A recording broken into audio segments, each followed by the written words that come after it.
বিশ্বের সব থেকে বড় গণতান্ত্রিক রাষ্ট্র, এবং সেই রাষ্ট্রের তার তো এতদিনের বোধ বুদ্ধি অনুসারে একটা সিদ্ধান্ত নিয়েছেন সব দিক ভেবেচিন্তেই। নিঃসন্দেহে যদি কোনো এতে ভুলভ্রান্তি থাকে সেটা পরবর্তী সময়ে দেখা যাবে। সেরকম কোনো ভুলভ্রান্তি আমি মিডিয়ার থেকে শুনছি করা হয়েছিল বোমা বিশ্ব। তারপরে যে ভারত যে ব্যবস্থাটা নিয়েছিল সেটা হচ্ছে বালাকোটে একটা এয়ার স্ট্রাইক করেছে, তাই না? একটা বিমান বাহিনী দিয়ে তাদের জঙ্গি ঘাঁটি ধ্বংস করার জন্য। কিন্তু তার পরিবর্তে কি সেই ধরনের কোনো রিটেলিয়েশন পাকিস্তান করেছে?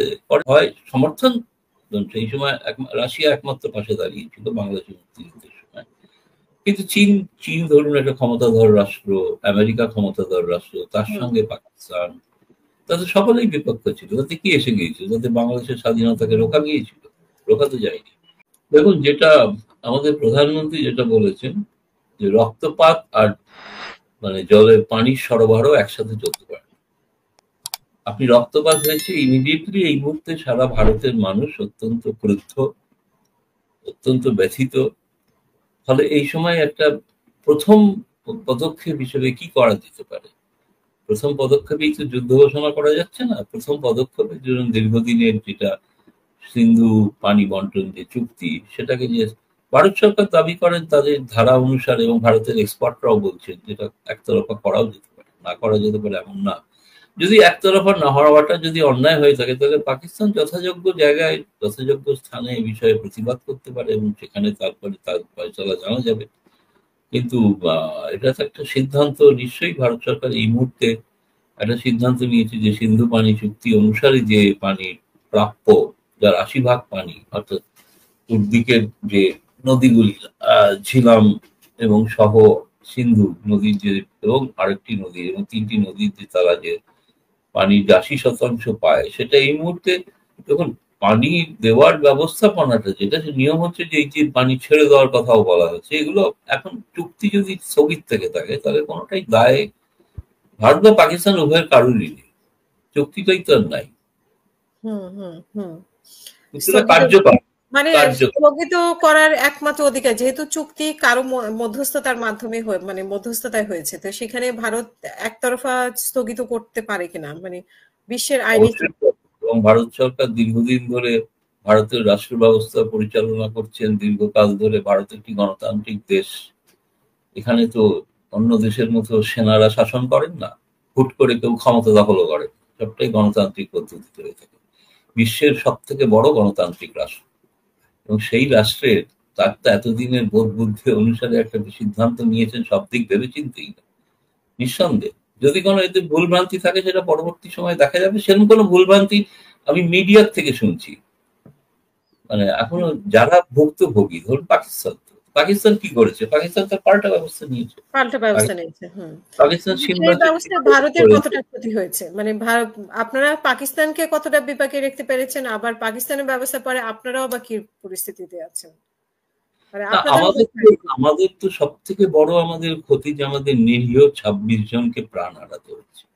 প্রতিটি জীবনের মূল্য আছে, সুতরাং এই জীবনের মূল্যের বিনিময়ে যে ব্যবস্থা হয়েছে, ব্যবস্থাটা আমাদের মতে এখানে ভারত সরকারের সকলেই মনে করছেন, বা এমনকি ভারতের জনগণও মনে করছেন আরো কঠোর পদক্ষেপ নেওয়া উচিত। সেই কঠোর পদক্ষেপ কি এখনো স্পষ্ট নয়। কিন্তু পাকিস্তান যে সিমলা চুক্তি স্থগিত করেছে, এই সিমলা চুক্তির ইতিহাস হলো বাংলাদেশ স্বাধীন হওয়ার পরে এই চুক্তি স্বাক্ষরিত হয়েছে। এর সঙ্গে বাংলাদেশ স্বাধীন হওয়া জড়িত। আর বাংলাদেশকে ঠিক করতে হবে যে তারা আবার পরাধীন হবেন কিনা, তাদের ভূমি আবার পাকিস্তানের জন্য ব্যবহৃত হবে কিনা, সেটা তাদের ঠিক করতে হবে। কারণ সীমান্ত যেহেতু আর নেই, শান্তি যুদ্ধবিরতি চুক্তি স্থগিত হয়ে গেল, তাহলে পাকিস্তান, ফলে একটা যুদ্ধের আবহাওয়া তো তৈরি হলোই। আর পাকিস্তান মনে করেছে যে সিন্ধু পানি চুক্তি স্থগিত করে দেওয়া মানে এটা অ্যাক্ট অফ এন ওয়ার। তারা যে এক্স্যাক্টলি তাদের যে ডেপুটি প্রাইম মিনিস্টার বলেছেন, ফলে একটা যুদ্ধের আশঙ্কা তো রয়েছেই, সে বিষয়ে তো দেখা যাচ্ছে, এটা তো অস্বীকার করার কোনো উপায় নেই। কিন্তু এই সমস্যার সমাধান, ধরুন অতীতে লাভ ক্ষতির হিসাব যদি করেন, 4বার পাকিস্তানের সঙ্গে ভারতের যুদ্ধ হয়েছে, কোনোবারই পাকিস্তান জয়লাভ করেনি সামরিকভাবে। সামরিকভাবে জয়লাভ করা সম্ভব না, ভারত মিলিটারিলি অনেক বেশি শক্তিশালী। হ্যাঁ, এখন একটাই চিন্তার বিপদ থাকে আন্তর্জাতিক দুনিয়ার, যে দুটি পরমাণু অস্ত্রধর দেশ, সেখানে যাতে কোনো বিপদ না ঘটে যায়, সেটা সেই ব্যাপারে সতর্ক নিশ্চয়ই। অতীতেও ধরুন পাঠানকোটের ওই পাঠানকোট বলছি, আপনার যেটা সর্বশেষ যে হামলাটা হয়েছিল পুলওয়ামা, পুলওয়ামাতে সিআরপিএফ জওয়ানদের যে হত্যা করা হয়েছিল বোমা বিস্ফোরণ, তারপরে যে ভারত যে ব্যবস্থাটা নিয়েছিল সেটা হচ্ছে বালাকোটে একটা এয়ার স্ট্রাইক করেছিল, তাই না? একটা বিমান বাহিনী দিয়ে তাদের জঙ্গি ঘাঁটি ধ্বংস করার জন্য। কিন্তু তার পরিবর্তে কি সেই ধরনের কোনো রিটেলিয়েশন পাকিস্তান করেছে? করেনি তো। কারণ পাকিস্তানের হয়তো মনে হয়েছে তখনকার সরকারে, তখন যে সরকার, তারা মনে হয়েছিল যে এটা আগ বাড়িয়ে এটাকে এসকেলেট করাটা ঠিক হবে না, বরঞ্চ যেখানে হয়েছে সেখানেই ব্যাপারটাকে ধামাচাপা দেওয়া যাক। সেই কারণে এটা আর বেশি কিছু হয়নি, কিন্তু ভারত তো একটা স্ট্রাইক করেছিল, পরেই তার সীমানা অতিক্রম করে বোমা বিস্ফোরণ করেছে, বোমা ফেলেছিল এবং জঙ্গি ঘাঁটি ধ্বংস করার জন্য। তাহলে আমি জানি না, আজকেও আমাদের প্রধানমন্ত্রী সকালবেলায় তিনি যে শেষ রবিবারে যে ভাষণ দেন রেডিও মারফত, তাতে ভাষণেও তিনি বলেছেন ভারত কঠোর জবাব দেওয়ার জন্য তৈরি হচ্ছে। মানে এই যে সিন্ধু পানি চুক্তি বন্টনটাই যথেষ্ট ব্যবস্থা নয়, আরো কঠোর ব্যবস্থা নেওয়ার জন্য ভারত তৈরি হচ্ছে। তার মানে কি যুদ্ধের দিকে আগাচ্ছে, মানে এরকম আমরা এই ইতিমধ্যে কঠোর ব্যবস্থা বলতে নানা ধরনের ইন্টারপ্রিটেশন হতে পারে, কি ধরনের আরো কিছু কূটনৈতিক আরো অনেক পদক্ষেপ হতেই পারে, অস্বাভাবিক কিছু নয়। হাই কমিশন মানে দূতাবাস বন্ধ করে দেওয়া যাওয়া, কিংবা কূটনৈতিক সম্পর্ক ছিন্ন করা। আমি বলছি যুদ্ধ ছাড়াও আরো অনেকগুলো অপশন আছে, নেই যে তা নয়, কিন্তু যুদ্ধটাও একটা অপশন আছে, যুদ্ধটা আক্রমণ করাটাও একটা অপশন আছে। নেই যে শক্তি প্রমাণের জায়গা, শক্তি প্রমাণ না, জবাব।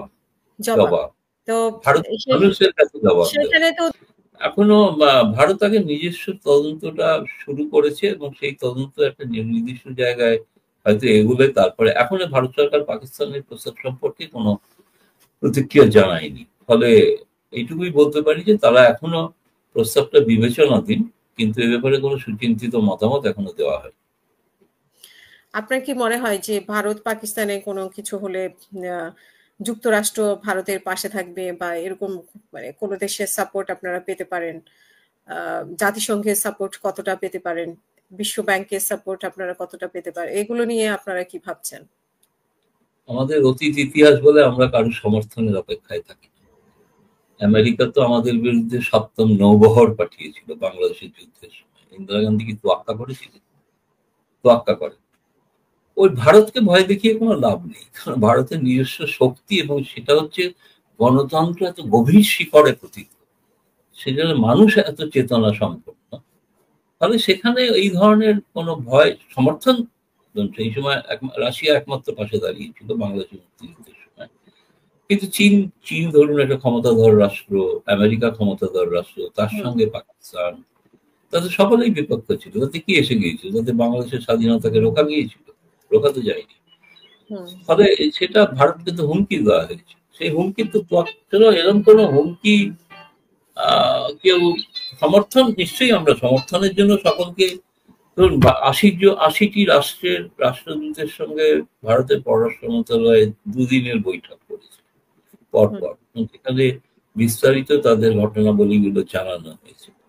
অধিকাংশ রাষ্ট্র কিন্তু প্রধানমন্ত্রী মোদীর কাছে যে বার্তা পাঠিয়েছেন এবং রোজ ফোন করে পর্যন্ত যে বলছেন, তাতে সহমর্মিতা জানাচ্ছেন, পাশে থাকার আশ্বাসও দিচ্ছেন।